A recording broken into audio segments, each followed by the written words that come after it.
Yeah, what other people was good. Today I'll be talking about two questions that most of the Nigerians are asking themselves right now, and these are also the two questions which doubles as the questions that Nigerians should be asking themselves. And what are those questions? The number one is that is the president still in control of this nation? And the second one is that is the president still alive? Actually, it's going to be like a kind of crazy question, right? The president was never announced to have been impeached, and the president was never announced to have been dead as well. But the point is that we know that the people who have been making orders, passing orders, I don't know about signing laws, right? But the people who have been, requesting loans from China, handling a lot of national issues and security issues as well, as not supremely been the president.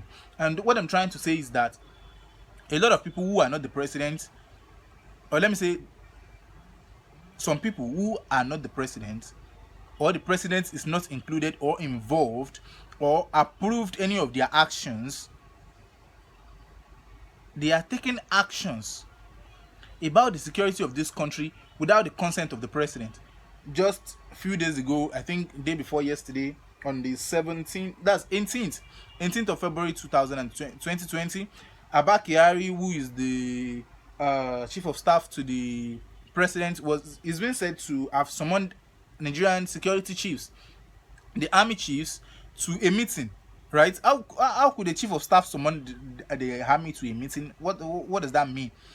And the only person who can summon them to a meeting, and even if they have to meet the chief of staff for anything else, right, they can only be summoned to a meeting by their commander, which is the commander in chief of the armed forces. That's the president Muhammadu Buhari, as the incumbent, right? But and if the president is not going to do that verbally, right, it can be through a written form, maybe a letter to them, and it must include the signature of the president, according to my research and according to the response that the Nigerian army has used to respond to the chief of staff.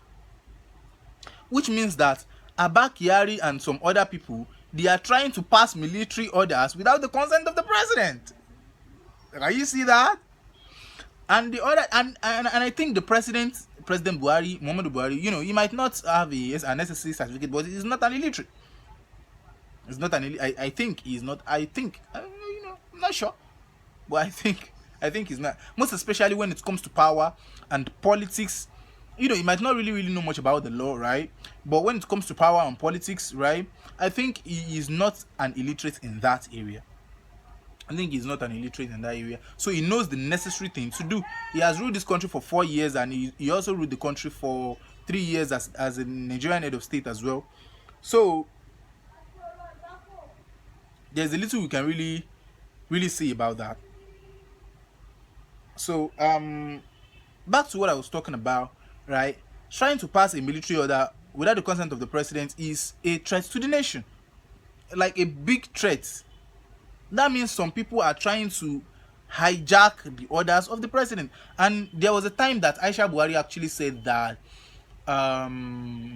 that the cabals have hijacked the presidency, or have hijacked Muhammadu Buhari's government. And a lot of Nigerians were saying that it wasn't hijacked, even though the president, or the acclaimed Nigerian president, came out. The Nigerian president came out to say that his government wasn't hijacked. Then, and it was around that time as well that Nnamdi Kanu came out to say that the president is dead. The president is not alive. They were using a Sudanese Jibril or Jibrin or whatever to replace him in Aso Rock or things like that, which means that a lot of these things has actually been going on for a while. And that's number one. And secondly, and if this is true, and that means if this is actually true, then I believe that the likes of Tinubu and the likes of Saraki will actually know about it, even though they might not be able to say such, or they might not be able to prove that beyond reasonable doubt. There are some things that and you are sure of it, but you can't prove it to other people beyond reasonable doubt. Yes, there are things like that, but I know that they are aware and they know about this, but they kept mum and they kept mute. They couldn't do anything, they couldn't say anything to let the nation know what is actually going on. That is if that is true. That is if the government was actually hijacked and the president was dead or something like that. But if that is not happening, or if that hasn't happened, then I can tell you that this country is actually it's not in safe hands. Because why would a president be there, right, and the chief of staff will be passing orders on behalf of the president when the president is not even sick? And there is a general perception that has been put out that the president that the president is not having issues with his health anymore. No more London today, America tomorrow. The president is stable in the country. So why should the chief of staff be passing order on behalf of the president, right? That's the number one reason why I think the people that are being called cabals have actually hijacked this government. Not only that they have not that whether the cabals or not, some people have actually hijacked this government. That's one thing I want every Nigerian to know. The government has been hijacked, whether you like it or not. We are more or less like another Syria or another Afghanistan, that a part of the country is being controlled by an Islamic group or a religious group. I mean, Muslim too, that doesn't matter. But the safety of the nation actually comes first. So, like Afghanistan or Syria or all these countries where there has been war all the time, where a part of the country is being controlled by a religious group and a part of the country is being controlled by the government, right? And what I think what they are trying to do is to establish some paramilitary group, such like the Boko Haram, to establish a paramilitary group like that, just like the just like the Iranians, or let me say Iran, have the likes of Hezbollah and what's this Soleimani group? I want to remember.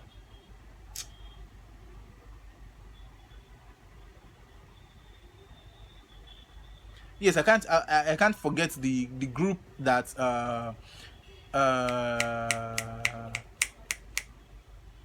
Quds Force. Yes, I can remember now. The Quds Force.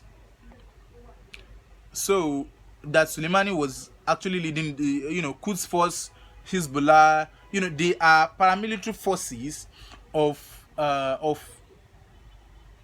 Iranian government. And even though they have influences on some other Persian countries or let me say some other Shiite dominated countries as well, like Yemen and so on. So this is what they have actually been trying to do about the country.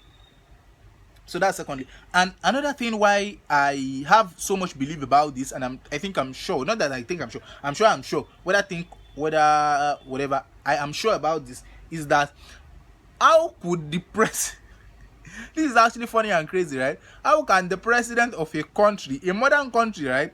A modern country that's collected or received independence from the Great Britain,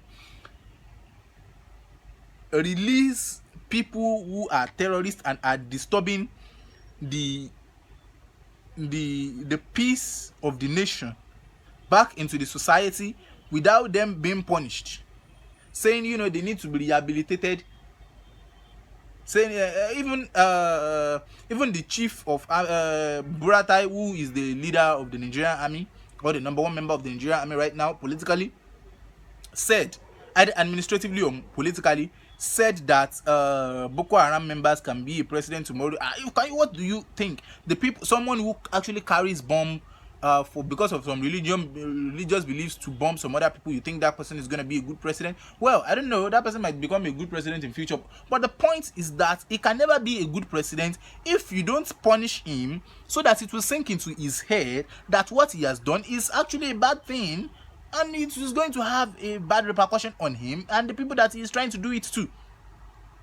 But you left them alone to be wandering around the streets peacefully by themselves. You are feeding terrorism. And you think that is not going to backfire? Can you imagine a president releasing a terrorist unpunished, unpunished terrorists, or let me say unrehabilitated terrorists back into the society? So let's say they build some facilities for them that it's going to be a rehabilitation center. Those kind of people, they are not worthy to be in a rehabilitation center. So what about kids, or let me say not even a kid, let me say a grown man who actually stole something out of hunger in the market, and he was caught and he was taken to the police station and he was sent to jail. Maybe he stole 250,000 or 200,000 or whatever. He stole some money, or let me say, what about maybe someone who committed fraud of 1 million, 2 million, 3 million, 4 million? No amount of money is worth a man's life. No amount of money is worth a human's life. Let me say someone committed fraud and he conned some people out of hundreds of millions of naira. You put them in jail, but someone who actually went out carrying guns to shoot people, he said that person should be rehabilitated, not to be put in jail. That's kind of the freedom of such person shouldn't be seized. That person should only be reorientated. That's nonsense. Even that person, those are the people that should be sentenced, maybe by firing squad. Or I'm not in position to make judgments, right? The judgment is for the, what's the name? Judgment is for the Supreme Court, or judgment is for the court of law to make. But the point is, all these things, what is bad is bad.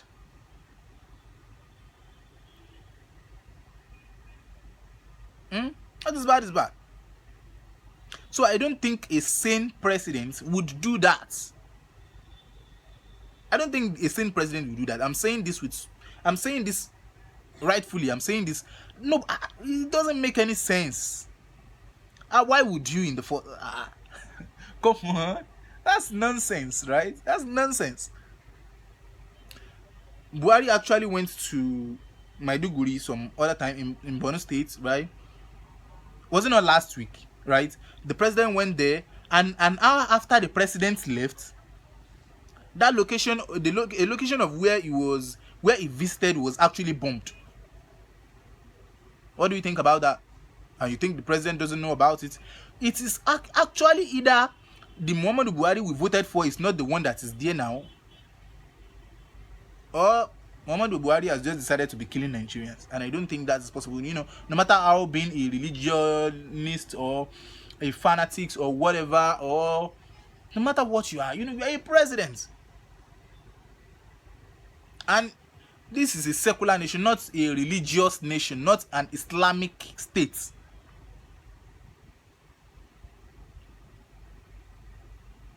So you can't just be you can't just be, you can't just watch people dying like that. And let me tell you, I'm going to tell you that, well, the people who are ignoring the Yorubas and the Igbos and are watching them to suffer all this are going to be the ones to suffer it eventually in 2023. And by then, they will have to be counting on the people as an escape route, and they won't be able to have the people anymore. And whether they are, Nigerians are at times stupid, right? And whether they are able to have the people back or not. So those are my reasons.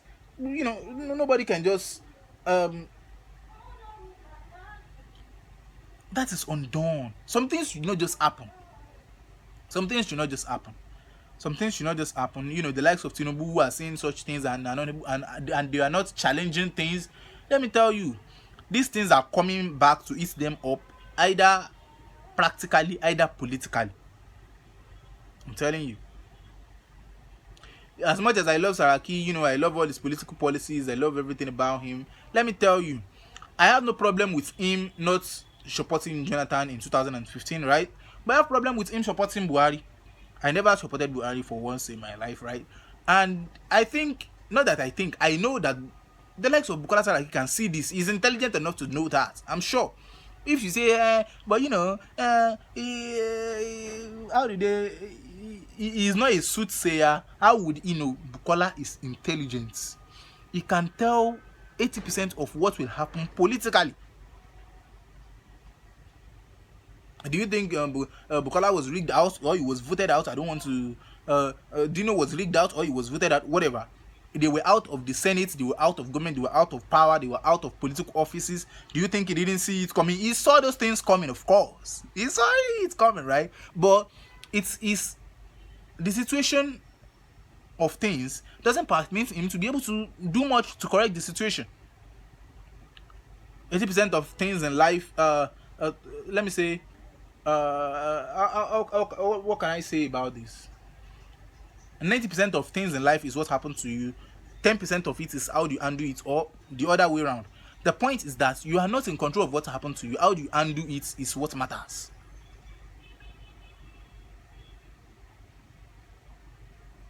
And that's the only offense I'm still holding against Akito now, because I see no reason why you should support him in 2015. He supported him in 2015. Let's say he eventually became the Senate president, but now, even being a floor member senator, he couldn't get anymore. Maybe in 2023, I don't know, but he couldn't get it in 2019. So what are we talking about? Couldn't get it in 2019, and I see that as a natural or a punishment of the universe for supporting what he has known to be bad for his own personal advantage. What you see as, okay, this thing is a bad thing for your personal advantage, right? If he wants to work against Jonathan, he's free to work against Jonathan. But supporting Buhari is not the.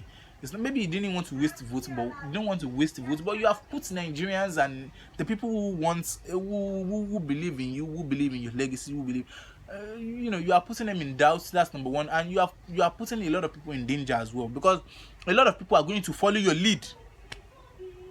A lot of people are following your lead, and you are leading them into problem. You have led them into problem. You see all these Tinubu and I don't think a lot of people are counting on them when it comes to like saving the Yorubas or saving the Southwest or even saving Nigerians as a whole from calamities. Only the people who only love them emotionally, or the people who are looking for something to benefit from them. But for humanity, for the love of the country or anything, these people don't have anybody who support them for such reasons or count on them that they are going to change the country for a better, of course, change the country for a better place. Change. I want to change it. So that is it. And and at this point, I think the necessary thing to do for Nigerians right now is that everyone should take their fitness seriously, start learning how to protect yourself. If it is boxing, if it is a martial art, if it is kung fu, it is whatever, taekwondo, my brother, just like B.O.G. Badamosi used to say, take your fitness seriously, get your martial arts right, or maybe you secure a visa to another country. Just secure the visa just in case. Secure the visa just in case. But if you know you are not going to secure it, then take your, or if you can't secure it, then take your fitness seriously. I can't be encouraging people to be running away from the country, but I'm not going to lie to you. What is coming now, what is coming ahead of us it requires people to be running away from the country, and the people who decide not to run away might actually end up suffering a lot for it. That's all I've got to say.